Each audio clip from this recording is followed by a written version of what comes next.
Salut à tous, j'espère que vous allez bien. Je vous retrouve aujourd'hui pour ce nouveau vlog. Ce ne sera peut-être pas la meilleure entrée en matière, ni la meilleure luminosité, ni le meilleur cadrage, puisque je viens seulement d'arriver à Paris.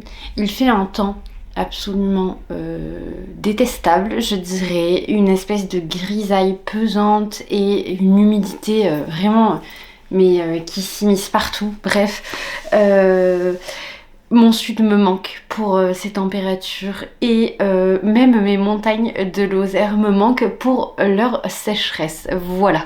Enfin pour leur froid sec en tout cas. En tout cas, quoi qu'il en soit, même si bon, le temps n'est pas avec nous, sachez toutefois que je suis très contente d'être arrivée, que je n'étais pas venue à Paris depuis maintenant 2 ans et demi, ce qui est tout de même assez long compte tenu du fait que c'est une ville que j'apprécie énormément, tant pour son dynamisme culturel que pour son histoire, que pour tout ce qu'on peut y faire d'un point de vue général. Et c'est vrai que de ma petite campagne actuelle, depuis maintenant une bonne année, je décroche un petit peu finalement, je dirais, des grandes métropoles. Alors certes, même si on voyage pas mal, c'est rare que je voyage seule, et là donc j'effectue ce voyage toute seule. Je suis ici pour une semaine pour une différence séminaire donc à la Sorbonne. C'est un plaisir pour moi de pouvoir assister à ce type de cours. C'est aussi une expérience de vie qui, je pense, sera très enrichissante et culturellement évidemment. Je pense que l'expérience sera tout aussi dense. Je voulais ouvrir ce vlog pour que ce soit fait. Vous avez certainement déjà vu donc les plans initiaux que j'ai pu tourner ce matin. Je suis extrêmement fatiguée et je tiens à vous prévenir, je vais essayer de vlogger le plus possible puisque ça m'a été beaucoup demandé, mais par extension, il est probable que je ne puisse pas m'attarder uniquement sur l'aspect littéraire de ce déplacement. Puisque visiter Paris, c'est aussi voilà, faire le choix de se rendre dans tel ou tel quartier, à tel ou tel endroit. Et je partagerai un petit peu ça avec vous pour que ces vlogs soient tout à la fois donc une source de partage autour de ce cursus de formation, autour de ce que je fais aussi d'un point de vue culturel sur Paris, puisque bien évidemment j'ai prévu de faire les grands lieux emblématiques de Paris, mais surtout de me rendre dans des endroits où je ne suis pas encore allée.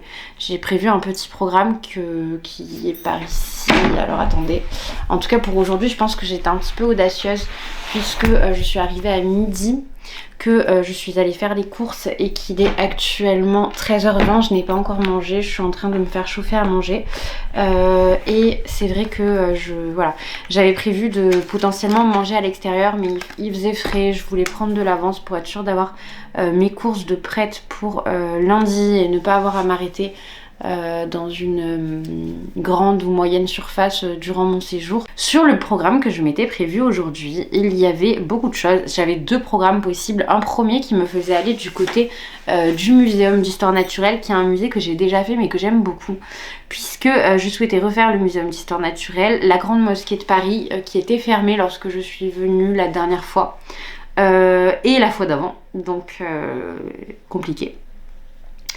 Et c'est vrai que bon, en tirant un petit peu et en marchant, je pouvais potentiellement aller jusqu'au Panthéon, que j'ai également déjà fait. Ça, c'était la première possibilité. La deuxième possibilité, c'est celle que je vais privilégier finalement, même si nous sommes samedi et que je ne pense pas pouvoir entrer dans Notre-Dame aussi aisément que ce que je pensais. J'ai vu qu'il y avait des billets notamment disponibles, mais il faut faire la queue même sur le site, donc c'est un petit peu complexe. Je me suis noté donc l'île Saint-Louis que je peux faire de l'extérieur, Notre-Dame, collée à Notre-Dame la Sainte-Chapelle, qui pour le coup est payante, donc ça je pense que je pourrais m'y rendre. Avec le pass enseignant, j'ai des réductions sur la plupart en tout cas des sites culturels. Et le musée que je souhaite absolument faire aujourd'hui, c'est le musée Cluny, donc c'est le musée du Moyen-Âge, qui est un musée qui est très réputé, qui n'est pas niche, ce n'est pas vrai, mais ce sont les arts moyenâgeux, ce n'est pas forcément ce qui parle le plus, je pense, et donc par extension ce n'est pas le musée dont on entend le plus parler. Mais en tout cas voilà, j'ai prévu de faire ça aujourd'hui. Et la dernière chose que je me suis notée plutôt sur le retour, c'est l'église de Saint-Séverin, qui est une église voilà, qui propose vraiment une architecture intéressante et que j'avais très envie de voir.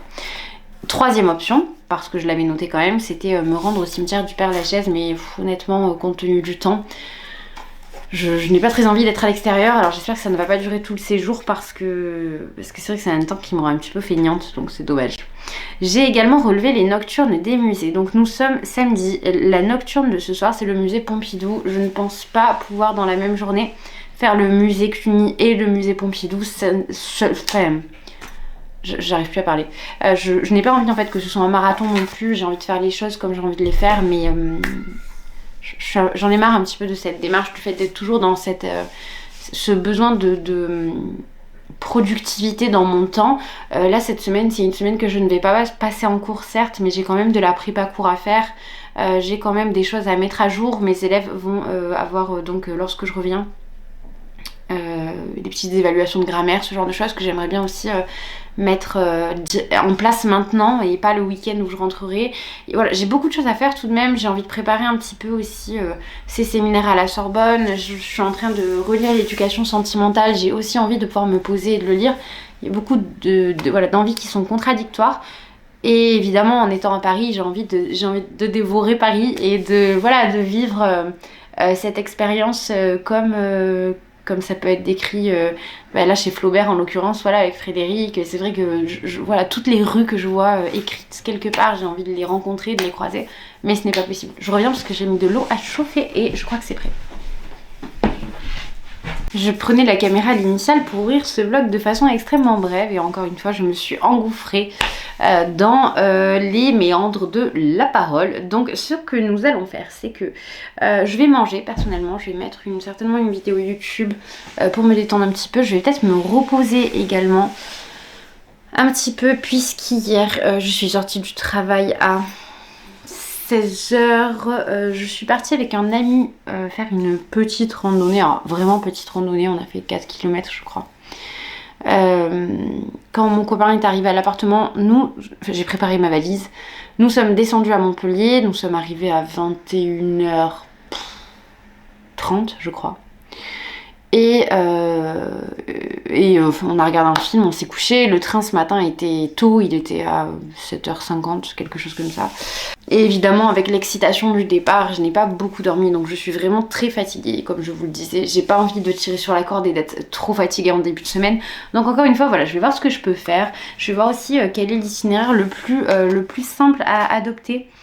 Pour alterner marche et transport en commun, parce que je n'ai pas envie de prendre seulement les transports en commun et je ne suis pas une grande adepte du métro. Je le prendrai bien évidemment si je dois aller un petit peu plus loin, mais je préfère largement prendre le bus. J'ai toujours beaucoup aimé prendre le bus, même à Montpellier. Mais je pense, pour l'instant en tout cas, vous le verrez dans la suite des plans, mais j'opte pour l'option Notre-Dame, la Sainte-Chapelle, le musée du Moyen-Âge. Bref, selon ce que j'ai le temps de faire bien évidemment, parce que j'ai l'impression qu'encore une fois je suis un petit peu optimiste compte tenu de l'heure. Il faudra aussi que je vous parle de ma relecture de l'éducation sentimentale, puisque je suis à peu près 70% de ma lecture. Alors je lis parce que j'ai reçu récemment, je vous en ai pas parlé, mais là je l'ai trouvé d'occasion sur Vinted, c'est pour cette raison que je l'ai prise, sinon c'est vraiment hors de prix à mon avis. La remarquable, qui est alors ce n'est pas une tablette, ce n'est pas une liseuse non plus, c'est un cahier numérique, mais c'est un cahier numérique qui fait liseuse. Alors c'est extrêmement pratique, comme vous pouvez voir il y a un grand confort de lecture, il y a de grands espacements entre les lignes, bref c'est très agréable. Ça, et donc vous avez aussi l'aspect, alors je vais vous montrer, mais qui fait cahier, donc littéralement cahier numérique, je ne sais pas comment le dire autrement. Mais par exemple voilà, si j'ouvre une nouvelle note ici, je peux, je sais pas, d'ailleurs j'écris beaucoup dessus, mais alors là je suis en surligneur, ça va pas fonctionner, mais je peux passer en stylo, donc là je suis en stylo plume, et voilà par exemple si je vous écris, hop, voilà, je suis très contente. Mais en tout cas je m'en sers énormément depuis que je l'ai reçu, et c'est vrai que ça fait partie des meilleurs investissements que j'ai fait ces dernières années, je pense même, puisque vraiment je n'ai pas arrêté de m'en servir depuis que je l'ai reçu et j'en suis très très contente. Là ça m'a permis notamment de prendre tous les ouvrages dont j'avais besoin sans avoir un poids trop important dans mon sac. Donc voilà, encore une fois, gros confort. Et cette fois je vous dis vraiment à tout à l'heure.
deuxième jour donc à Paris. Nous sommes dimanche, il est 8h.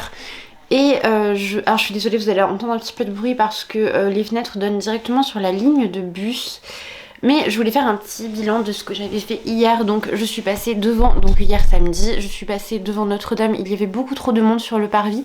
C'est d'ailleurs ce que je vais faire ce matin. Je vais repartir pour Notre-Dame. Je sais qu'en théorie, il faut réserver à l'avance. Donc sur le site internet, bien évidemment, c'est gratuit puisque c'est un lieu, c'est une église, c'est un lieu religieux, donc c'est une cathédrale.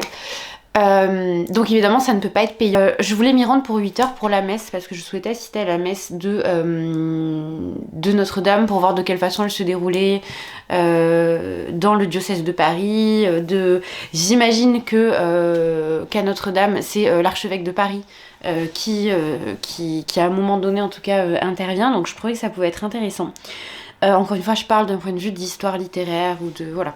Je suis pas de propagande pour une religion quelle qu'elle soit. Même si quand je me suis donc largement intéressée à la culture biblique et à la littérature biblique, je me suis beaucoup rendue à la messe simplement parce que les prêtres sont formés pour l'explicitation des textes. Alors bien évidemment c'est une explicitation qui est orientée puisque c'est dans un cadre je dirais qui n'est pas purement théologique mais qui est aussi d'instruction, tout du moins il y a quelque chose d'un petit peu catéchétique.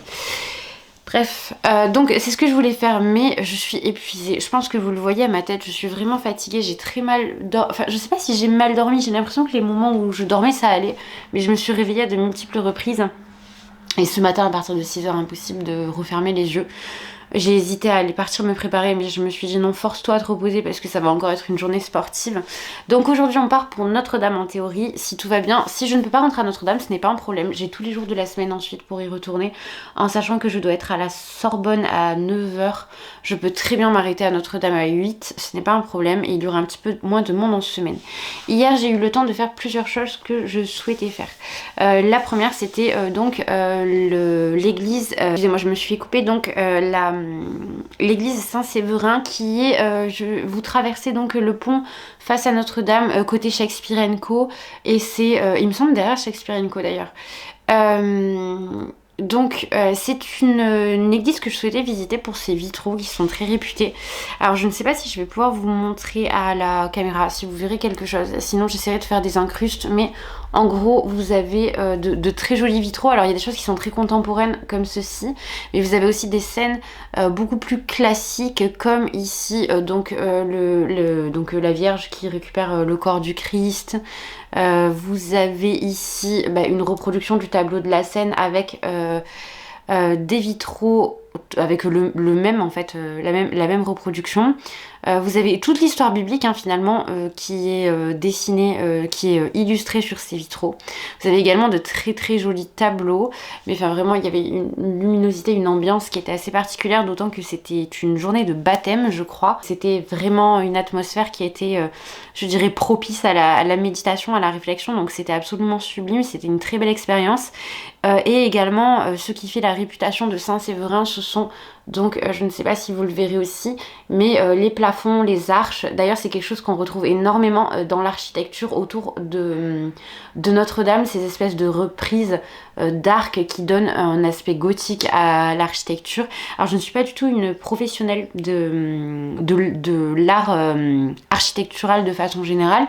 Je me suis beaucoup intéressée à la disposition des colonnes par exemple, donc les colonnes ioniques, doriques, etc. Mais parce que c'était nécessaire quand je suis partie à Rome, si je voulais un petit peu regarder les nuances dans l'architecture au niveau de l'Acropole par exemple, mais de même pour Rome finalement. Si vous allez au Mont Palatin, il y a à la fois de l'architecture dorique et des colonnes doriques et des colonnes ioniques. Bref, ce qui va changer c'est le haut de votre colonne. Vous pouvez avoir des ornements qui sont relativement simples ou sophistiqués, et selon les cas, donc ce sera ionique ou dorique. Bref, bon, puisqu'un exemple est plus adéquat que 1000 mots, je vous montre un petit peu, je sais pas si vous verrez, mais bref, donc c'était l'aspect qui m'avait intéressé. Et là c'est vrai qu'avec Paris je me rends compte qu'il faudrait que je m'intéresse à ces structures en dôme, ou alors c'est déjà quelque chose qui était présent à Rome, mais ce qui est moins présent à Rome, même si quand même on le retrouve dans plusieurs églises, c'est ces formes ces espèces d'arches, voilà, que je trouve vraiment très belles, qui sont très présentes sur Notre-Dame. Donc j'ai pu faire ça hier, donc Saint-Séverin. Je me suis donc directement rendue au musée de Cluny et j'ai pu en profiter. Et ça, c'était incroyable. Donc déjà, je tiens à dire qu'effectivement, je vais vous parler très largement de la Dame à la licorne, qui est, je dirais, un petit peu l'emblème de ce musée, même s'il y a énormément de choses qu'on va retrouver dans ce musée qui sont incroyables au niveau de l'art du Moyen-Âge. On a toute une partie donc de la production artistique qui est en ivoire, c'est impressionnant. Donc en ivoire d'éléphant. Alors bon, je ne vais pas parler du côté éthique, hein, je parle purement du côté artistique et de ce que ça peut donner en termes de visuel, mais vraiment ce sont des travaux qui sont d'une minutie assez incroyable, je trouve. Donc j'ai énormément de coffrets, de triptyques et de reproductions bien évidemment des apôtres, de Jésus plus généralement. Alors beaucoup de représentations de la Passion, mais je dirais que les scènes de Passion, je vais essayer de vous en trouver une, mais les scènes de Passion représentées en ivoire n'ont pas cette... Enfin, il me semble... Hein, ne laisse pas tant transparaître, bien évidemment, laisse transparaître la souffrance du Christ, mais on a cet aspect, c'est pas de la clarté de l'ivoire qui donne une espèce de pureté à ce qu'on peut voir, c'est assez étonnant. Et alors, je suis tombée en admiration devant cette représentation, donc il me semble que c'était la Vierge, mais je ne crois pas avoir pris Je vais chercher dans le livre que j'ai acheté, mais... cette représentation-là, il me semble que c'est la Vierge avec l'enfant, mais je n'en suis pas certaine. Voilà, je la trouvais vraiment magnifique. Et bien évidemment, ensuite on a basculé, donc il y avait la Vierge à l'enfant qui est donc attribuée au maître de moulin, donc qui est un panneau peint sur bois. Un panneau qui est certes petit, mais vraiment qui rend une lumière incroyable. Enfin, c'était une expérience esthétique que j'ai trouvée fascinante. Donc comme vous pouvez le voir, la particularité du tableau, j'espère que c'est visible un petit peu, sinon je vous la mettrai en photo, c'est que donc la Vierge s'illustre sur un fond doré, et ce fond doré fait beaucoup penser d'ailleurs aux peintures un petit peu plus orthodoxes, je dirais, mais elle garde ces traits traditionnels de l'art plus catholique finalement. Et je trouve que vraiment cette peinture, c'est vraiment un croisement des arts chrétiens. Elle est sublime, je l'ai trouvée magnifique. Ensuite, dans ce que j'ai vu, que j'ai trouvé absolument épatant, ce sont ces espèces de coffrets qui permettaient donc à l'époque de conserver certains passages des évangiles. Alors j'imagine que ça devait être des passages détachés. Il y avait cette Bible aussi que j'ai trouvée absolument fascinante, très très belle, avec une graphie somptueuse. Donc voilà, j'ai vraiment vu beaucoup de choses. Et est arrivée ma partie préférée, la partie avec les tapisseries. C'est arrivé tardivement dans ma vie, cet intérêt pour les tapisseries. Je pense que j'ai toujours eu l'amour des travaux d'aiguille parce que ma grand-mère était donc une grande pratiquante du crochet, de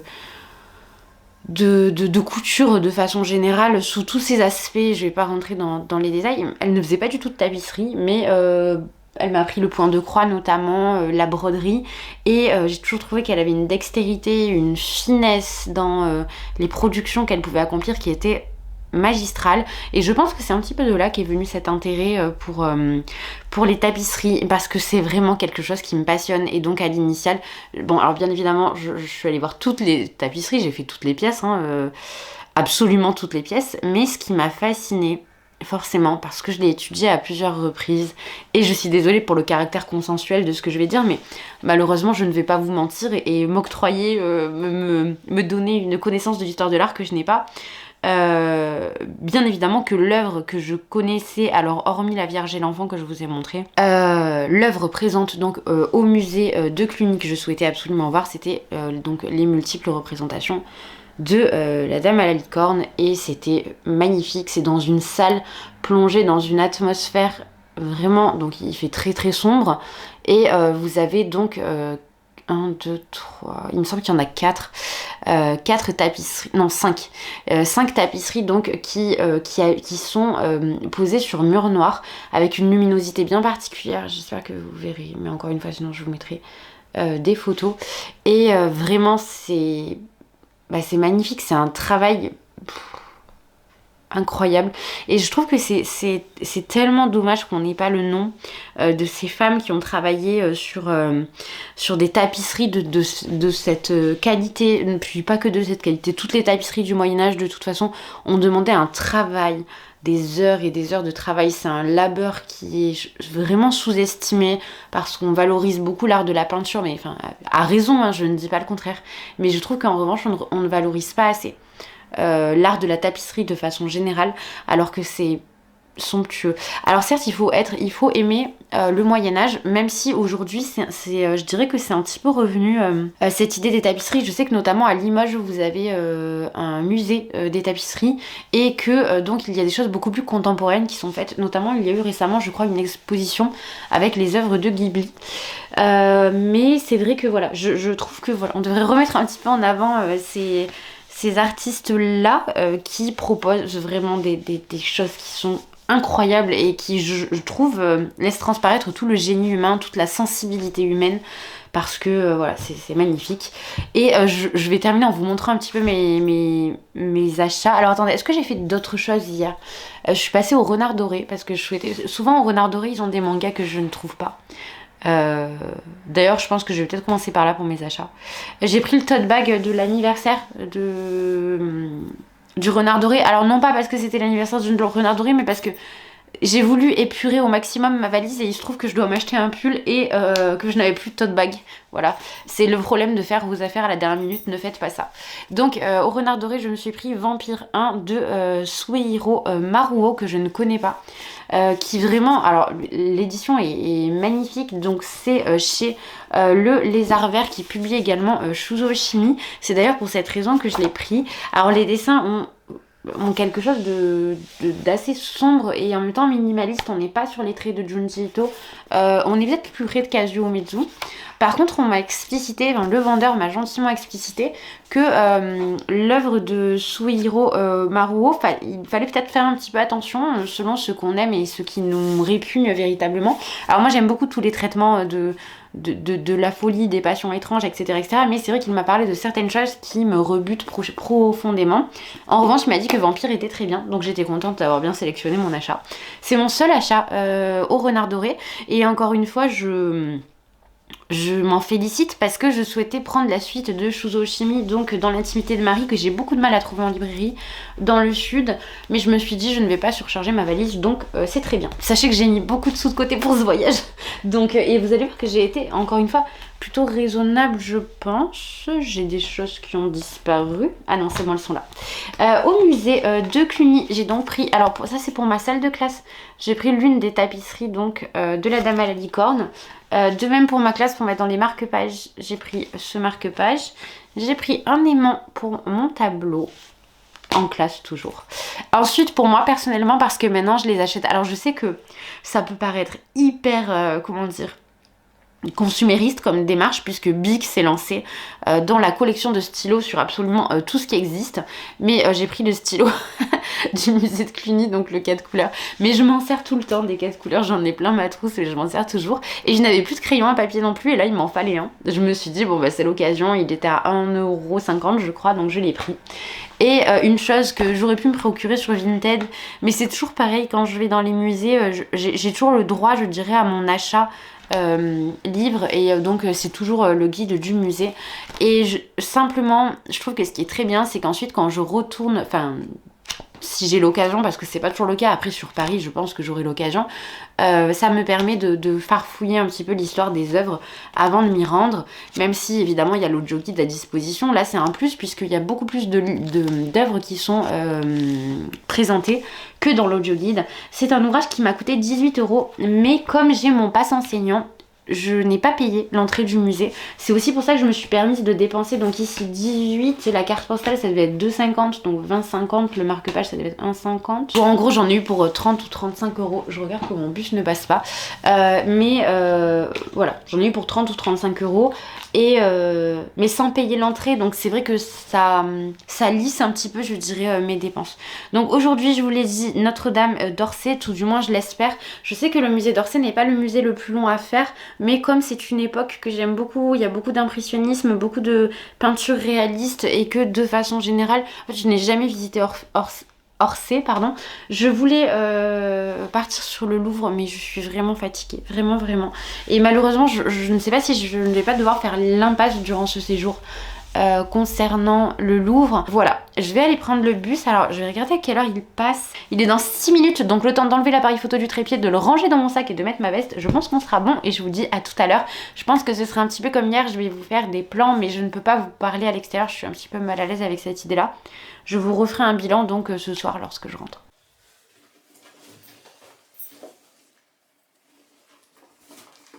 Sans micro et la qualité est plus éclatée encore, j'en suis désolée. Ce qu'on va faire, c'est que je vais changer de programme. Je veux être sûre de pouvoir faire Orsay tranquillement. Et je veux aussi être sûre que la suite je puisse embrayer avec ce que je souhaitais faire de ce côté-là de Paris. Donc ce que je vais faire, c'est que je vais marcher jusque Bastille, qui est à approximativement, je dirais, 6 ou 7 minutes du logement. Donc on y va. Je suis désolée si le son est moins bon, vous êtes sur le son de l'appareil photo directement, puisque je ne prends pas le micro avec moi, ça prend beaucoup trop de place, et que mes poches sont déjà pleines avec mon trousseau de clés. Je dirais honteusement plein. Donc voilà. C'était beaucoup de blabla pour vous dire que finalement on part direct à Orsay. Je me mets en mode, comme quand je suis à la maison en Lozère, parce que ça caille. Bon, je fais quelque chose que je ne fais jamais. Je vais vous parler en étant à l'extérieur. Finalement, j'ai pris le métro. J'ai pris le métro et je viens d'arriver donc au jardin des Tuileries. J'ai choisi de descendre un petit peu plus tôt en métro. Je devais normalement aller directement jusqu'à Orsay, mais je me suis dit que comme je passais par les Tuileries, autant traverser le parc. Il n'y a personne, comme vous pouvez le voir, parce qu'il gèle tout simplement. Il y a la pyramide du Louvre. Après, je pense que beaucoup d'entre vous connaissent, parce que peut-être que beaucoup sur la chaîne sont parisiens. Je vais voir si mon pass enseignant fonctionne là-bas. S'il fonctionne, c'est top. S'il fonctionne pas, c'est pas très grave non plus, mais c'est vrai que c'est un gros avantage si vous êtes enseignant. Pensez à le demander, c'est pas automatique. Vous allez auprès de votre secrétariat. Ça se fait. Vous posez la question, mais il y a une démarche. Sinon, moi, c'est ce que j'ai dû faire, c'est en ligne. Vous allez sur le site, vous avez pass e-enseignant. Et vous avez juste à téléverser une photo, indiquer votre identité bien sûr, et vous l'avez. Voilà, on est arrivé au musée d'Orsay. Il caille tellement, et puis il y a déjà tellement de monde qui fait la queue. Le dimanche, c'était peut-être pas le meilleur jour. Bon, après pas mal d'attente, je suis arrivée à Orsay, j'espère que vous m'entendrez. Ce que je vous recommande de faire lorsque vous visitez, c'est de prendre des audio-guides. C'est vraiment quelque chose que j'ai commencé à faire à Rome et ça change complètement votre vision de la visite d'un musée. Donc vraiment, n'hésitez pas, c'est souvent top.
J'espère que la luminosité sera convenable puisque, vous l'avez compris, je ne suis pas dans mon environnement naturel, donc j'ai un petit peu du mal à trouver des axes pour filmer, d'autant que l'appartement n'est pas... Alors il n'est pas tout petit, mais il n'est pas très grand, donc j'ai des gens qui fument à leur balcon et qui me regardent en train de filmer.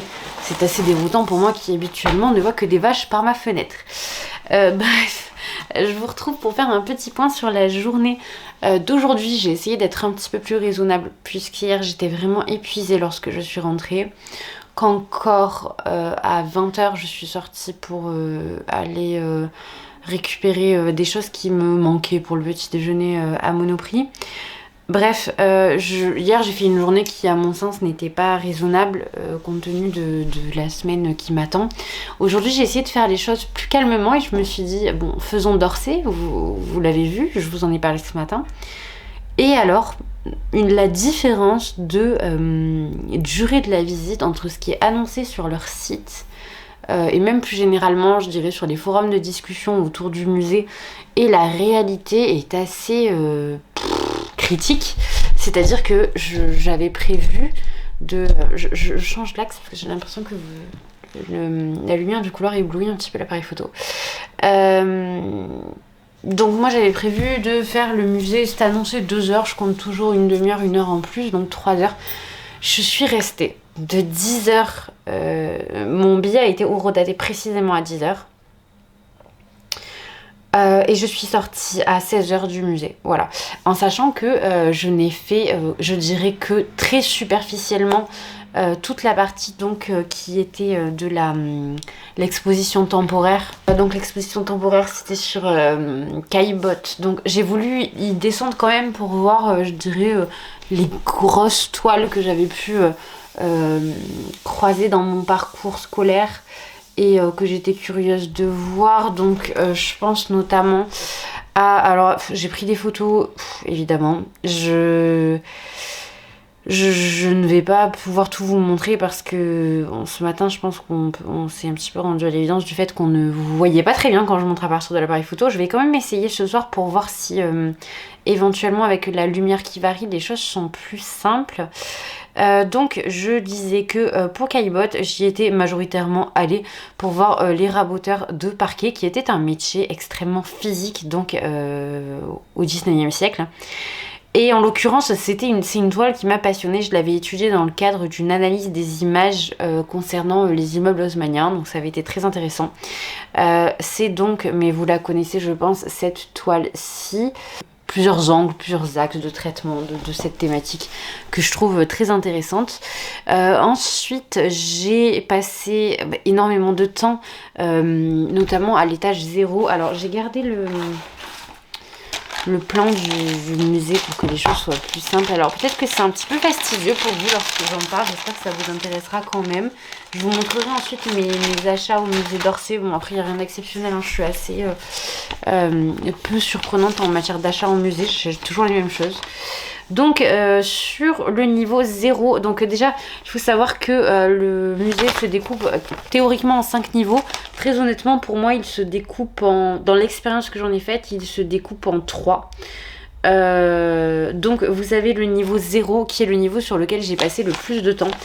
Sur ce niveau-ci vous trouvez donc toute la peinture académique, donc tout Delacroix, Ingres, etc. etc. Dans la salle qui suit, vous avez Millet et Daumier. Donc Millet, c'est un peintre que j'aime beaucoup pour ce qu'il a pu faire et j'ai grandi avec les glaneuses affichées dans la cuisine de ma mamie et de son compagnon. Donc c'est vrai qu'il y a quelque chose aussi de, je dirais, de sentimentale dans les peintures de Millet pour moi, et j'ai découvert une peinture de Millet que je vais vous montrer tout de suite parce que je l'ai prise en carte postale, même si je vous dévoile donc de ce fait un petit peu plus tôt mes achats. C'est une peinture que je ne connaissais absolument pas, qui était une commande, c'est celle-ci. Il s'agit donc de la peinture Le Printemps, qui est une peinture donc réalisée par Millet entre 1868 et 1873. Je la trouve absolument fascinante dans sa composition. Je trouve qu'elle a quelque chose de biblique un petit peu, ou alors tout du moins si ce n'est pas biblique, de renouveau un petit peu du vivant. On sent qu'il y a cette espèce voilà, d'hiver qui s'éteint et qui laisse place au printemps. Je trouve ça absolument magnifique. Alors évidemment le format ici est infime comparativement à la toile, mais ça a vraiment été une expérience esthétique assez prodigieuse pour moi, qui aime beaucoup Millet d'une part, mais qui ne connaissait pas du tout ce tableau. Ça a vraiment été une très belle surprise. J'ai vu ce tableau de Ingres que j'ai trouvé incroyable. Alors on le voit pas trop, je le mettrai peut-être en photo là. C'est le tableau de l'Annonciation. Alors moi il faut savoir que j'aime beaucoup, donc c'est l'école d'Ingres, pardon parce que je dis Ingres mais école d'Ingres. J'aime beaucoup les tableaux du 19e qui reprennent tout ce qui va être liturgique et tradition chrétienne.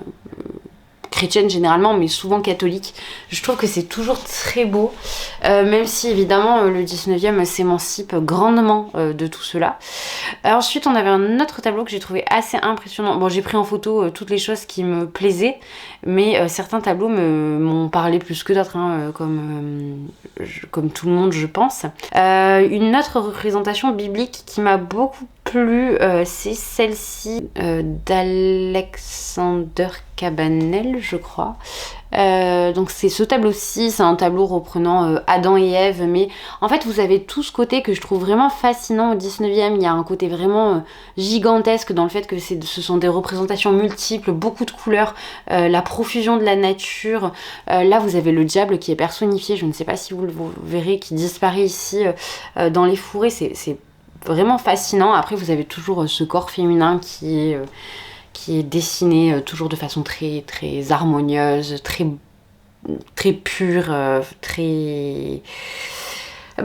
comme les Vénus finalement de l'époque, hein. D'ailleurs j'en ai pris une en photo par la suite parce que personnellement j'aime beaucoup l'art très classique. Et voilà, donc c'est ce type de représentation du corps féminin, ce sont je dirais les Aphrodites, les Vénus. Vous avez ce thème récurrent du corps de la femme qui se confond avec le mouvement des vagues. Vous avez les chérubins dodus, bien rosés au-dessus de la femme, qui laissent transparaître toujours cette idée de pureté, de chasteté, d'idéal. Voilà. Bon, alors c'est vraiment la confrontation de deux univers, hein, parce qu'à cette époque-là, vous avez le mouvement romantique et donc cette espèce de classicisme qui veut se poursuivre, et il y a l'opposition entre les deux, et le musée met très bien en place cette dualité et cette espèce de rupture que marque le 19e siècle dans la tradition artistique, et c'est fascinant. J'ai eu la grande joie de tomber également face à un tableau de Rosa Bonheur, dont j'ai lu une biographie il y a quelques années maintenant, et j'avais vraiment été fascinée par son travail. Donc c'est vraiment le travail des champs, les animaux qui travaillent vous avez les anciennes charrues, vous avez de multiples représentations animales. Je suis vraiment impressionnée. Toujours. Pardon, je m'égare. J'ai failli rater l'enterrement à Ornans de Courbet, qui est quand même un tableau que je fais beaucoup étudier dans la séquence sur le réalisme. Il faut dire que ces dimensions sont vraiment gigantesques, puisqu'il fait, je pense que ça doit être noté quelque part par ici, donc 315 de haut et 668 de large, pardon. C'est assez impressionnant. Il est impossible à prendre en photo de façon convenable, je préfère vous prévenir. D'ailleurs, très peu de personnes s'attardent dessus pour cette raison-là. Et je trouve ça très très dommage parce que c'est vraiment une expérience esthétique folle. Et évidemment, l'autre tableau de Courbet que vous trouvez en face, c'est donc l'atelier du peintre. C'est notamment dans ce tableau que vous trouvez la fameuse figure de Baudelaire qui se situe donc dans le coin ici, donc de façon très sombre. Fut un temps, et à l'époque où Courbet peint ce tableau, Baudelaire est accompagné de Jeanne Duval, mais il demandera personnellement à ce que Jeanne Duval soit retirée ici. Donc au centre vous avez le peintre Courbet qui lui fixe sa toile qui donc met déjà en image cette espèce de nouveauté de la nature qui se suffit à elle-même pour être peinte. Voilà, donc c'est beau. J'ai pas d'autres mots, c'est beau. Ensuite, est-ce que j'ai des choses particulières à vous montrer, des découvertes frappantes? Sachez que je ne suis pas une... Si, dans les tableaux que vous ne devez pas rater, il y a le coin de table de Henri Fantin-Latour. Alors Henri Fantin-Latour, il faut vraiment aimer la peinture ultra réaliste. Mais alors, donc c'est à lui qu'on doit notamment donc cette production donc de Rimbaud et Verlaine. Vous les avez également ici, enfin vous avez le tableau complet ici que j'ai essayé de prendre en photo du mieux que je pouvais. De façon générale, si vous allez à Orsi, je vous invite à voir tous les tableaux de Henri Fantin-Latour parce qu'ils sont magnifiques. Je n'en trouve pas la photo, mais vous avez celui-ci qui est aussi donc de Henri Fantin-Latour que vous devez voir à mon avis. C'est un atelier au Batignolles et alors je retrouve la photo, mais je retrouve seulement ma photo avec l'espèce d'énorme gros plan sur Zola qui est ici, voilà.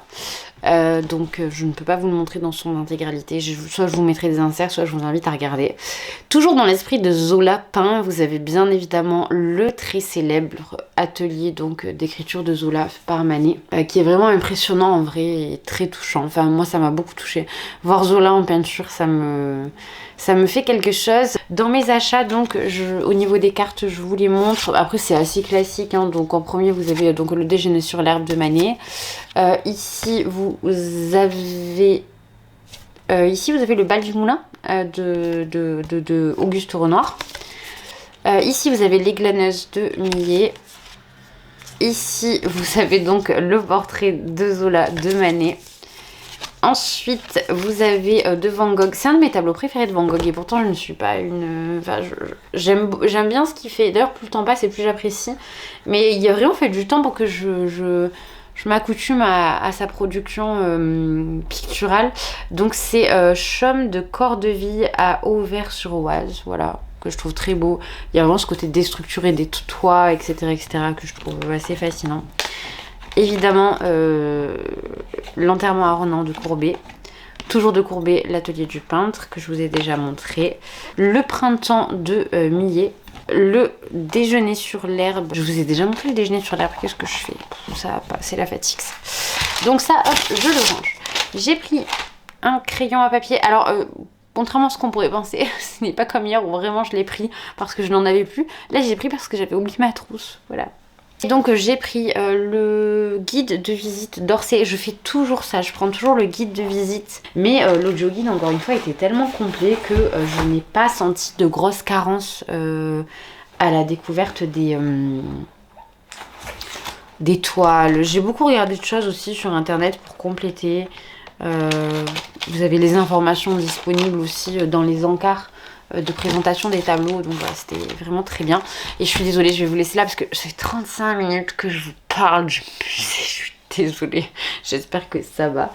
Si je dois vous parler un petit peu de littérature, je suis donc en train de terminer l'éducation sentimentale de Flaubert, qui est une relecture entre guillemets parce que ça avait été vraiment fastidieux la première fois, non pas que je n'ai pas aimé, mais j'étais sur la fin de la rédaction de mon mémoire sur l'ennui chez Madame Bovary. J'avais lu tellement de livres de spécialité que je n'arrivais pas à avoir un regard neutre sur l'histoire de Frédéric. C'était très orienté et ça m'a...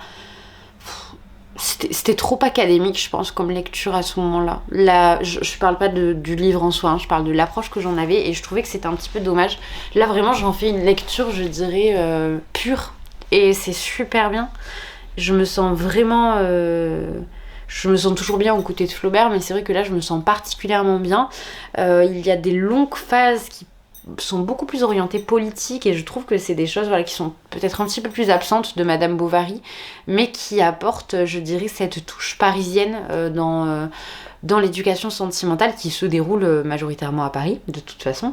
Mais voilà, bon, moi, ça me met d'autant plus dans le bain de cette expérience de la Sorbonne, puisqu'il y a de multiples références à des rues dans lesquelles je passe et que je vois. Alors, je sais que dit comme ça, pour ceux qui habitent à Paris, ça doit paraître absurde ce type de phrase, mais c'est vraiment des expériences que je n'ai pas l'habitude de faire, donc que je vis comme une enfant véritablement, mais tant mieux, je les vis avec beaucoup de joie, alors que la joie n'est pas du tout un sentiment dominant chez moi. C'est toujours beaucoup plus nuancé que ça en tout cas. Et là, c'est... Ouais, je me prends à sourire dans des moments incongrus parce que je croise le nom d'une rue, parce que je vois... un bâtiment, une peinture, un nom, un panneau d'indication ou quelque chose qui me fait tilt et qui me renvoie donc à ma lecture en cours et plus largement à toutes les lectures que j'ai pu effectuer qui parlent de Paris. On dirait que je suis jamais venue ici quand je dis ça, mais je n'y suis jamais venue avec un temps aussi long à consacrer à la littérature et je pense que c'est ce qui fait toute la différence aussi de la façon dont je conçois ce séjour. Voilà, je pense que c'est tout pour aujourd'hui, je vais vous laisser. Je pense qu'il y aura 2 vlogs pour cette semaine Sorbonne parce que voilà, encore une fois, là maintenant je suis à 40 minutes. Je pense que pour vous ce sera beaucoup trop long et particulièrement indigeste si ça continue. Je vais faire de mon mieux pour raccourcir un petit peu mes propos. Ce que je vais faire, c'est que je vais retourner lire. Je vais me faire à manger. Et demain matin, donc, je commencerai le cycle de formation de la Sorbonne. J'y vais, je vais lire, voilà. Je vous laisse. Je vous dis à plus tard. Je vous prends encore sur le pas de la porte. Alors, donc je prends le bus à 8h26, il est 8h18, il faut que je descende. C'est pile en face de l'appartement, donc ça c'est pas un problème. Et d'ailleurs ça fait partie des gros avantages de ce logement. Donc ce matin, comme je vous l'expliquais, on est sur un séminaire sur la poésie féminine et encore plus spécifiquement sur Louise Labbé. Donc Louise Labbé, c'est une poétesse que j'ai étudiée déjà à plusieurs reprises et que je suis contente de retrouver dans un cursus formatif, puisque beaucoup de choses à en dire, et puis on est toujours, je trouve, assez peu enclin à se pencher sur la littérature du Moyen-Âge ou du XVIe. C'est à partir du XVIIe véritablement qu'on dirait qu'il y a comme une sortie de terre immédiate d'une littérature plus noble, entre gros guillemets, alors que ce n'est pas du tout ça, bien évidemment. L'histoire littéraire, comme toutes les histoires, je dirais, à des strates de construction différentes, et prend du temps. Bref, je vais essayer de vous filmer l'arrivée à la Sorbonne, ce à quoi ressemble l'entrée. Je récupère juste mon frère. Bref, je vous tiens au courant, je vous dis à tout à l'heure.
Bon, aujourd'hui,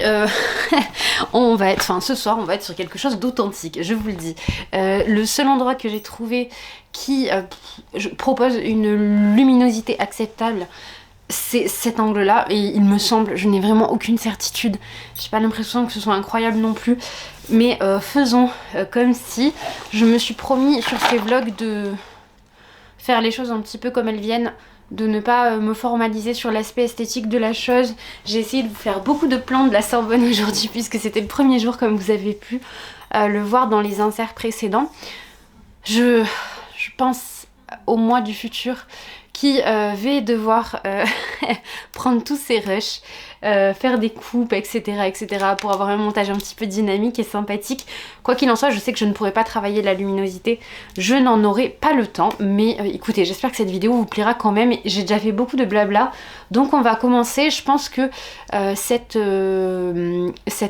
bilan, le bilan de cette 3e journée sur Paris viendra clore ce premier vlog, parce que sinon, je pense que ça va être littéralement je sais pas, du gavage d'informations. Je n'en vois pas l'intérêt, d'autant que je ne veux pas vous proposer quelque chose de trop superficiel sur ce que j'ai pu faire durant cette journée, comme j'ai fait dans les journées précédentes. En fait, je veux vraiment pouvoir vous faire un topo global. J'ai perdu le stylo de ma Remarkable.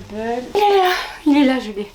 Oh là là, si je perds le stylo après 2 semaines de réception, vous vous rendez même pas compte. J'ai déjà eu tellement de chance de la trouver si peu chère sur Vinted et en si bon état, avec la pochette à rabat. Bref, incroyable. Je vous fais du blabla. Je vous en ai même pas parlé en détail de cet achat. Faudra que je vous le détaille si les choses vous intéressent. Mais en gros, c'est un cahier numérique qui fait également liseuse. Mais c'est top pour moi qui adore annoter mes lectures.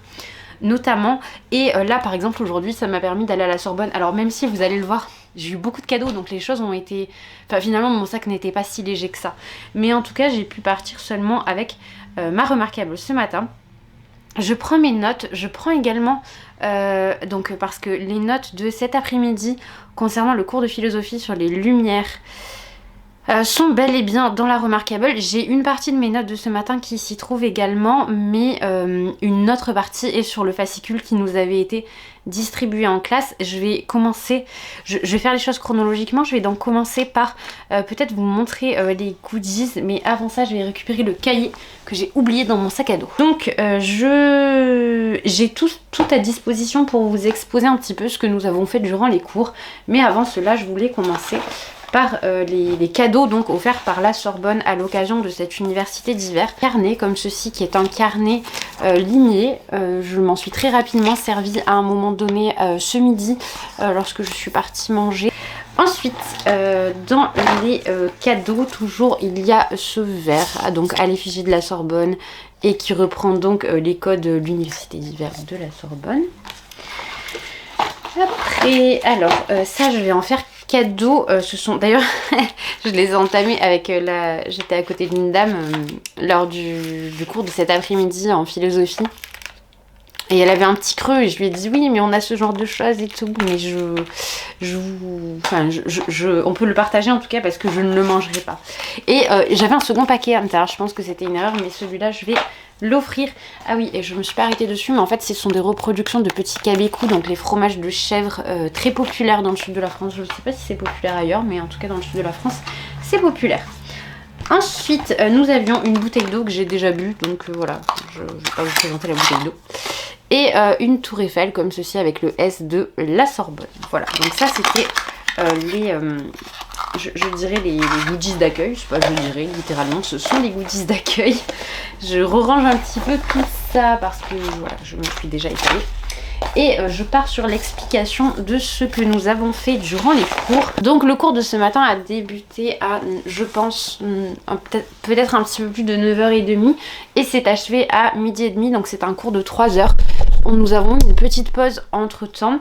La thématique était donc la poésie du 16e. Alors très exactement, on n'a pas vraiment travaillé la poésie du 16e, on a beaucoup parlé de ce qu'était la Renaissance, de comment le mouvement de la Renaissance s'inscrivait suite au Moyen-Âge, du fait qu'il fallait se débarrasser finalement de cette image obscurantiste du Moyen-Âge, que la Renaissance viendrait révolutionner, que la Renaissance est finalement quelque chose de préparé en amont, qui se tisse en toile de fond et qui un jour donc voilà vient marquer je dirais à nos yeux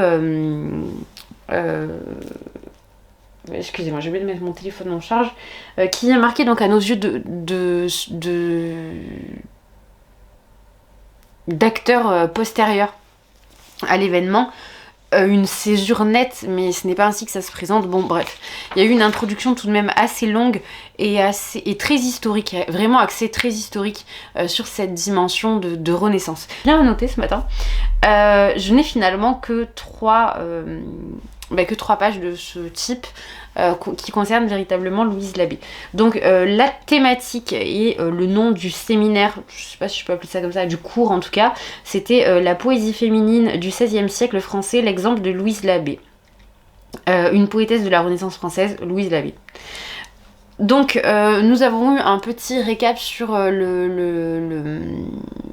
l'appellation autrice, qui effectivement est une appellation qui date de cette époque mais qui a été très rapidement marginalisée. On reprochait majoritairement à ce terme de manquer d'élégance. Alors c'est assez drôle de voir que ça pouvait devenir un critère objectif à cette époque-là pour écarter complètement un terme du registre courant ou même du registre un petit peu plus sophistiqué. Ensuite nous avons donc Parler donc de cette appellation de Renaissance, comme comme je l'évoquais précédemment, le fait que voilà, finalement la naissance de l'imprimerie vient complètement révolutionner la commercialisation et l'accès à la littérature et à l'objet livre. Et en parallèle donc de cette révolution, je dirais littéraire, qui s'axait donc sur la création de l'imprimerie, on avait cette idée finalement des Européens qui s'aperçoivent qu'un autre continent existe, là où ils pensaient que que le monde était tout simplement borné. Et cette rencontre avec des peuples différents va bien évidemment influencer très largement la littérature dans tout ce qu'elle peut être. Ici, on a mentionné quelques auteurs qui font des récapitulatifs et des petits exposés, voire des gros exposés, des expériences qu'ils ont pu faire. C'était assez intéressant parce que c'est une petite partie dans laquelle on a évoqué Montaigne notamment, qui dans ses essais donc parle beaucoup notamment de... Bref, donc on a vu toute cette partie dans laquelle Montaigne fait l'éloge de la culture inca, puis, alors très brièvement hein, toujours, et de sa rencontre donc avec les Tupis qui étaient donc le peuple avec lequel majoritairement les Français ont eu affaire. Bref, tout ça c'était... C'est en ça que je vous dis que c'était très historique, c'est que tout ça c'était l'amorce pour arriver à ce qui nous intéressait, à savoir... Non mais c'est catastrophique la mise au point là. Attendez, je vais juste régler la mise au point de l'appareil. J'espère que les choses vont fonctionner. Ensuite, nous en sommes enfin venus à la position des femmes donc dans la littérature. Cette mention notamment du fait que les femmes n'avaient pas accès au collège à l'époque, donc collège qui représente les plus hautes études. Je suis désolée pour le bruit, mais encore une fois, l'appartement est vraiment sur un axe très passant. Pour dormir, j'entends rien, j'ai mes boules caisses, ça prouve que c'est efficace, mais vraiment, selon où vous logez à Paris, et si vous n'êtes pas habitué au bruit, prenez des boules caisses. Bref. Donc, on va avoir toute cette idée donc, de la position des femmes qui va légèrement et très progressivement se modifier. On va aussi avoir un accès au monde littéraire pour ces femmes qui finalement, donc effectivement, ne pouvant avoir accès notamment à l'apprentissage du latin, vont avec ces traductions françaises avoir un pied dans le monde littéraire. On a abordé le cas de Christine de Pisan notamment, qui était une exception, donc, mais qui s'orientait plus qui était donc historiquement classée dans le Moyen-Âge. On va donc promouvoir à la Renaissance l'œuvre féminine. Comme il y a une limitation de l'Antiquité, il y a cette nécessité de retrouver une figure telle que celle de Sappho, qui était véritablement considérée comme la poétesse par excellence chez les Grecs. Il faut savoir que, c'est une anecdote que j'aime beaucoup raconter à mes élèves en quatrième, Homère était considéré comme le poète, c'est-à-dire l'unique, et Sappho comme la poétesse, et on a grandement occulté cette partie-là de l'histoire littéraire, alors que l'impact de Sappho dans la production, encore une fois, qui a pu suivre est absolument considérable. On a pu étudier donc un petit, je vous en parlerai après, mais Ode à une femme aimée de Sappho. J'étais extrêmement surprise parce qu'il ne s'agit absolument pas de la traduction que j'étudie de mon côté. C'est une traduction que j'ai trouvée assez déroutante parce que je la trouve finalement assez peu poétique, mais on en parlera plus tard, alors que c'est une forme poétique. Bref, donc cette notion ce besoin de renouer avec l'antique se traduit donc par cette valorisation de la création féminine à un moment de l'histoire assez inattendu finalement. Et il y a un bus qui passe. Ensuite, donc on a eu... Alors ça c'était une bonne surprise, j'ai découvert donc une autrice qui s'appelle Élysénée de Crène, qui est la première femme à avoir traduit l'Énéide de Virgile. En 4 ans, elle a publié 4 œuvres, donc un roman qui se nomme donc Les angoisses douloureuses qui précèdent l'amour, une œuvre, alors je n'ai pas pu noter la suite, mais je me demande si ce n'était pas élégiaque le terme, je ne me souviens plus, mais comme j'étais en train d'écrire et de chercher des choses en même temps, j'ai perdu le qualificatif, donc j'ignore j'ignore de quelle façon la chose se présente, mais voilà, en tout cas sachez que cette œuvre existe. Et donc la fameuse traduction de Virgile, il me manque une œuvre, je sais pas ce que j'ai fait dans mes notes, j'en suis désolée, je manque un petit peu de rigueur visiblement. Ce qui est très avant-gardiste, c'est que dans Les Angoisses douloureuses qui procèdent d'amour, on parle donc de la thématique des violences faites aux femmes. Alors bien évidemment, les choses ne prennent pas ce qualificatif-là à cette époque, mais en tout cas c'est la démarche qui est faite par Hélésinée de Crène. Et c'était très intéressant, donc je me suis noté ça et j'espère avoir l'occasion de tomber sur ce titre. C'est une femme également qui est à l'avant-garde, en ce sens que si elle ne fait pas de divorce de chair, puisque c'est interdit, il y a une espèce de divorce protocolaire qui fait qu'elle peut vivre seule à Paris, et donc s'adonner à son activité d'écriture. On a également parlé donc de cette problématique de la femme qui certes est donc de l'écriture féminine valorisée à cette époque-là, mais paradoxalement de cette impression et de cette comparaison qu'on va faire et opérer le plus souvent entre la femme et la courtisane, puisqu'on va considérer que la femme se place sur la place publique, notamment justement lorsqu'elle écrit à cette époque-là. Donc voilà, enfin, vraiment des thématiques qui étaient très larges. Ensuite on a parlé d'une autre autrice, Pernette du Guillet, que je ne connaissais absolument pas, qui est une autrice du 16e, toujours donc en 1545. Je n'ai pas noté beaucoup plus de choses, c'était simplement pour souligner le fait que le plus souvent les femmes à cette époque-là étaient publiées après leur mort, puisque son roman paraît suite à son décès. Exception à cette règle de la publication donc du coup post-mortem, c'est Marguerite de Navarre, qui est donc la sœur de François Ier et qui n'a pas vu publier donc son célèbre Heptaméron, mais Le miroir de l'âme pécheresse, qui est un texte qui, me semble-t-il, va parler, alors là je fais deux têtes, hein, j'espère vraiment que ce ne sera pas trop confus, mais de cette césure qu'il va y avoir dans l'église à son époque, et des problématiques et des considérations qui prenaient beaucoup de place au XVIe siècle. Elle est vivement critiquée par la Sorbonne notamment, qui tend à défendre le catholicisme classique, alors qu'elle va, je dirais, s'inscrire dans une veine plus progressiste sur certaines questions. Alors progressiste, c'est à mettre entre gros guillemets, c'est dans le sens ouverte à la discussion sur certaines thématiques bien précises. Donc l'Heptaméron, lui, sera publié en 59, donc 1559. Il s'agit donc, si vous ne le saviez pas, d'une imitation du texte de Boccace, j'espère que je le prononce correctement, qui est donc le Décaméron, que je n'ai pas lu d'ailleurs, et qu'il faudrait que je lise. Bref, ensuite, je vais passer les exemples qui nous ont été donnés, puisque on s'est majoritairement attardé sur les figures qui avaient potentiellement pu inspirer Louise Labbé.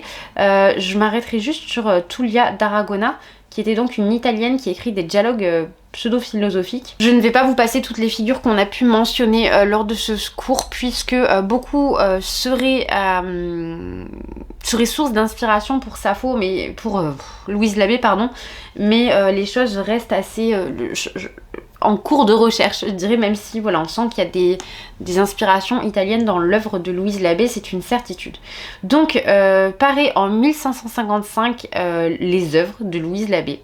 La particularité de ce titre, c'est que les œuvres, c'est une appellation qui n'avait jamais été donnée jusque-là, en dehors donc de l'œuvre de Clément Marot, qui contenait donc l'adolescence clémentine et bon nombre d'autres poèmes, qui avaient été rejoints dans un recueil qu'on avait nommé œuvre. Donc c'était vraiment une appellation typiquement masculine et absolument pas attribuée ou attribuable à une personne qui donc se sera contentée dans son existence entière de d'écrire seulement ces œuvres-là.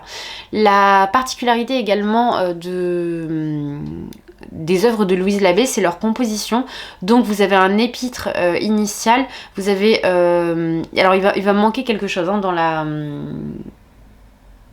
je me souviens plus, il me semble qu'il y a un débat, trois élégies, si je me rappelle bien, puis 24 sonnets de Louise Labbé dans la forme originale, qui sont des sonnets d'amour qui traitent majoritairement de la souffrance. Et ensuite on a, alors ça aussi c'est très surprenant, on va avoir 24 sonnets mais d'auteurs différents, qui sont tous des auteurs masculins, et ces auteurs vont écrire des espèces d'odes à Louise Labbé. Voilà, donc c'est assez surprenant comme forme, mais c'est de cette façon que les choses sont présentées, en sachant que donc c'est tout à la fois son éloge, mais c'est aussi une espèce de d'hommage, et ce qui est intéressant c'est aussi de voir qu'il y a des choses qui sont en italien, en grec et en français. Qu'est-ce que je peux vous dire ensuite, parce que ça fait tout de même un moment que je vous parle de ce premier cours. C'est à partir de Ronsard qu'on va avoir une forme donc en alexandrin, en sachant qu'il va falloir séparer deux choses. Les Amours de Cassandre qui sont publiés en 1552, eux sont composés en décasyllabes pour conserver cette espèce de forme traditionnelle, puisque Cassandre c'est la prophétesse troyenne, on s'adresse à elle avec respect, elle a une espèce de pouvoir et de vision sur l'avenir des hommes. Donc voilà, on va garder cette forme, je dirais, très sophistiquée du décasyllabe. Et en ce qui concerne les Amours de Marie qui seront publiés en 1555, là ici Ronsard va choisir de basculer sur la forme de l'alexandrin. Et si nous avions étudié cette question-là, c'est simplement que dans le sonnet 5 que nous avons étudié, qui est ici, hein, donc on peut voir, il y a mes annotations. Dans ce sonnet 5, nous avons pu voir que la composition était faite en décasyllabes, et c'est une question qu'une personne qui assistait au séminaire a pu poser. La particularité également, et c'est une chose que je ne savais pas, j'ai été ravie de l'apprendre, que les poèmes italiens, les sonnets italiens pardon, et les sonnets français ne se terminaient pas de la même façon, et que c'était très simple de savoir si un sonnet était italien ou français. Dans le cas d'un poème italien, on aura des rimes embrassées sur les 4 derniers vers, et dans le cas d'un poème français, on aura des rimes croisées sur les 4 derniers vers. En sachant que bien évidemment, comme on respecte la forme du sonnet, ça voudra dire que le dernier vers du premier tercet respectera donc la rime si on est sur une forme italienne, avec le dernier vers du dernier tercet. Je ne sais pas si je suis très claire, mais bref. Si je dois vous montrer les choses, j'essaierai de vous mettre une incrustation ici peut-être du cours pour que vous puissiez voir, mais il faut qu'on retrouve cette rime donc embrassée et non pas croisée pour qu'on soit sur la forme italienne. Nous n'avons pas eu le temps d'observer tous les documents du cours. Cependant, nous avons donc observé le sonnet 5 qui est un sonnet qui va s'adresser donc à Vénus. On va avoir cette espèce de, je dirais, de plainte classique de la femme qui s'adresse à un astre nocturne. La particularité de Vénus, c'est que c'est tout à la fois la planète et la déesse de l'amour. Donc bien évidemment on comprend que cette complainte est en lien avec l'amour. On a la mention des cieux, donc on a beaucoup de choses. Finalement on va avoir beaucoup de choses qui vont s'apparenter à voilà, ces paroles adressées finalement à quelque chose de supérieur, et ce besoin d'un récepteur pour exalter finalement sa souffrance, c'est véritablement ça. En gros, tout ça pour vous dire que le séminaire était intéressant, mais comme vous pouvez le voir dans la totalité de ce qu'on a pu faire, on s'est finalement peu attardé sur l'aspect littéraire, bien plus sur la partie histoire littéraire. J'ai déjà trop parlé, je suis désolée. Quand je vois la durée de mes tunnel, je me dis que vous êtes bien patient. Je reviens vers vous juste après pour vous parler du séminaire de philosophie et pour vous présenter mon petit boucol de chez Gilbert Joseph. Rien d'extravagant, ne vous inquiétez pas. Je vais manger. Et en plus j'ai plus de batterie. À tout à l'heure. Il est déjà 22 h, donc je vais essayer de faire vite concernant le séminaire de cet après-midi. Donc le séminaire en philosophie et plus spécifiquement sur le mouvement des Lumières. Alors il faut savoir que ce séminaire n'était pas animé par un professeur de philosophie, mais par une professeure de lettres qui était donc spécialiste du XVIIIe siècle. Donc on a eu énormément de contextualisation. Là aussi, beaucoup d'anecdotes, majoritairement autour de Rousseau, Diderot, Voltaire, et il me semble que c'est tout. On a vraiment abordé très peu d'auteurs. En fin de séance, on a parlé de Montesquieu et des lettres persanes. C'était la partie que j'ai trouvée personnellement la plus intéressante, mais on a esquissé à peine le sujet, ce qui était un petit peu dommage. On a fait une distinction aussi entre finalement cette idée des Lumières et les représentants des Lumières. On avait souvent cette idée, enfin que c'est plutôt elle qui disait que très souvent ces étudiants disaient les lumières pensent, les lumières font, alors que ce ne sont pas les lumières font, les lumières pensent. Les lumières, c'est un groupe d'individus finalement assez hétérogènes qui ne défendent pas tout à fait les mêmes choses, mais qui cependant sur des thématiques fondamentales s'appuient sur les mêmes points, je dirais. Donc on va avoir déjà d'une part le désir de refondation de quelque chose. Alors refondation le plus souvent je dirais de la théorie de la connaissance, l'opposition avec tout ce qui va être de l'ordre des vérités révélées et posées comme absolument vraies, non discutables, non, qui ne demandent pas de preuves, qui n'appellent à aucune expérience dans le réel. Ensuite, qu'est-ce que j'ai noté de façon très simple et schématisée, une opposition au système trop rigoriste de compréhension et de schématisation du monde, et une lutte contre les ordres figés. Puisque les Lumières revendiquent le droit de tout dire, puisque tout n'a pas été dit, et de s'interroger sur toutes les questions possibles. Et il y a aussi une chose, et qui est vraiment propre aux Lumières, mais qui continuera bien après, c'est cette idée de perfectibilité et d'idée du progrès, pour faire bref. Qu'est-ce que je peux vous dire de plus? Je pense que c'est tout, parce que je ne vais pas épiloguer non plus. J'ai noté que les plus gros succès en librairie au XVIIe siècle sont l'encyclopédie de Diderot et d'Alembert et l'histoire naturelle de Buffon. Ou de Buffon d'ailleurs, je ne sais pas comment ça se prononce. Voilà, si, la dernière chose, c'est que donc on a souligné cette idée du relativisme qui apparaît au 18e, 17e, 18e, avec cette espèce de grand essor des dialogues. Donc c'est notamment quelque chose qu'on retrouve chez Diderot. Je pense à Jacques le Fataliste qui a un côté très didactique en ce sens-là. Mais l'exemple qu'on a mentionné nous, c'était les Lettres persanes de Montesquieu, qui est un roman épistolaire que je trouve vraiment très bien écrit, qui est très intéressant et qui permet d'interroger les habitudes, les rituels, les codes, la culture dans laquelle on vit, et qui nous paraît anodine sur bien des points, mais de l'interroger donc par le biais d'un espèce d'observateur extérieur, puisque là c'est ce qui se passe. On va être avec deux protagonistes perses persans qui vont s'échanger donc des lettres et qui vont interroger mais encore une fois, les traditions des divers pays. Bref, voilà. J'espère que c'était clair. Il est 22h04, je trouve que j'ai réussi à faire un petit peu plus vite que ce que j'avais fait jusque-là. Donc maintenant que j'ai terminé, je passe à mon petit book haul de chez Gibert. Il me restait un bon d'achat de 35 € sur ma carte, ce qui fait que j'ai eu seulement 10 € à rajouter, ce qui est plutôt pas mal. La quasi-totalité des œuvres sont d'occasion, excepté les titres que je souhaitais vraiment obtenir maintenant, enfin trouver maintenant, ou que j'avais du mal à trouver, et que je me suis permise de prendre parce que donc d'une part j'avais ce bon d'achat, et que j'avoue j'ai très mal compté simplement. je pensais pas, je sais pas pourquoi, je pensais pas avoir besoin de rajouter. J'ai dû prendre 2-3 livres en plus que je souhaitais absolument. Ah oui pardon, je suis tombée sur le rayon du Moyen-Âge après, voilà ce qui s'est passé.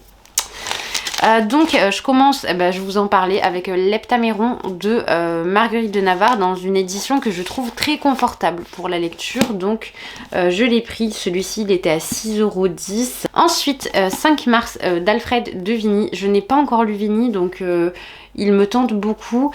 En ce qui concerne le Moyen-Âge, j'ai pris Fabliaux et contes moraux du Moyen-Âge. Il se trouve que cet ouvrage, je le cherche depuis un moment, mais les frais d'expédition sont plus chers que le livre en lui-même, qui coûte 4,10 €, donc je trouvais que c'était dommage. J'en ai profité donc, puisque je l'ai trouvé. Et Aucassin et Nicolette, que j'ai hâte de relire. Je l'avais lu pour ma prépa CAPES. Et c'est vrai que c'était un texte qui m'avait beaucoup parlé. Je suis assez surprise par sa mise en page en revanche, qui dans mes souvenirs ne ressemblait pas beaucoup à ça. Ne ressemblait pas vraiment à ça, mais c'était il y a un petit moment maintenant, mais je suis contente de le lire. Ensuite je continue avec L'Aimé de René Vivien, qui est un texte là aussi très bref, hein, je vous le montre, chez la maison d'édition Talent Haut, un livre que j'avais envie de lire depuis un moment et que je ne trouvais pas, donc Je poursuis avec les bonnes de Jeunet que je vais essayer de trouver en captation parce que je serais curieuse de voir cette pièce adaptée. Il était très peu cher là aussi, donc j'en ai profité pour l'acquérir. Et je termine avec donc le L'Ève futur de Villiers de l'Isle-Adam que j'avais dans une édition absolument horrible que je ne pouvais pas lire tout simplement, c'était vraiment pas agréable. Alors la plume de Villiers de l'Isle-Adam, je la trouve personnellement assez exigeante. Je ne vais pas dire qu'elle est voilà, qu'elle est vraiment trop aride, bien au contraire. D'ailleurs elle a un côté très baroque parfois, mais ça peut être déroutant et je l'entends. Je peux tout à fait comprendre donc de ce fait les personnes qui n'adhèrent pas à son travail. J'espère que ça vous a plu en tout cas. Je sais pas exactement ce que je vais faire, c'est je vais prévoir la fin de ce vlog ici. Si se poursuit, tant mieux. Si j'aurai qu'à couper, s'il ne se poursuit pas, tant pis. Si ce vlog ne se poursuit pas, je vous souhaite en tout cas une très bonne journée ou une très bonne soirée. Je vous remercie d'être resté jusque là. J'espère que ce partage vous fait plaisir. Ça m'avait été beaucoup demandé suite à mon annonce de formation, voilà, cette université d'hiver à la Sorbonne. Donc j'espère vraiment vous partager, je dirais au plus proche de ce que je vis, cette expérience qui est vraiment unique pour moi et que je vis avec une immense joie. Donc j'espère pouvoir vous transmettre aussi un petit peu de ce bonheur qui est le mien et de cette satisfaction que je peux avoir à faire des choses que j'ai toujours voulu faire. Je trouve que c'est grandiose de vivre des moments de vie comme celui-là. Il y aura un autre vlog donc évidemment pour poursuivre le déroulé un petit peu de cette semaine. J'espère qu'il vous plaira également. D'ici la prochaine vidéo, je vous souhaite une très bonne journée ou une très bonne soirée et je vous dis à bientôt.